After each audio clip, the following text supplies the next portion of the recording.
Hello, today we're going to learn how to use the Groups tab in the side menu of your control panel. You will select Groups and then Settings. Here you can activate or deactivate the module and input the name that your church uses in the singular and plural versions, and then Save. You will see the list of groups already registered in your church. You can create new groups by clicking on the green Add Group button. You will fill in your cell information here, remembering that the fields with an asterisk are mandatory. You will add a name for your group. You can add a description and select categories that the group belongs to.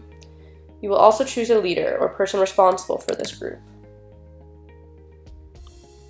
You will select if you want that leader's phone to be displayed in the app, and you can also select a co-leader or leader in training. You can limit the number of participants, as well as determine the minimum and maximum age range.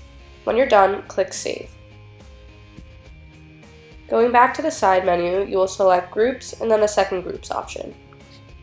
You will see the list of registered groups here. To edit a group, either click on the I button and then select Edit, or click on the drop-down menu and click Edit. You can fill in all the missing information, or you can delegate it to the leader to do this work. In the Address tab, if you want the address to be available to all users, check Show Address to Everyone. If you do not want this address to appear, you must leave it unchecked. You can select a host who will be the person who hosts that meeting, and also add an address with a name. Under the Meeting tab, you will select the day the meeting takes place, the start time, and the end time. In the Photo tab, you will add an image to your group. You will choose this image from your computer and select the sizing that you need. A preview of how the image will appear in your app will appear to the side. When you're done, click Save.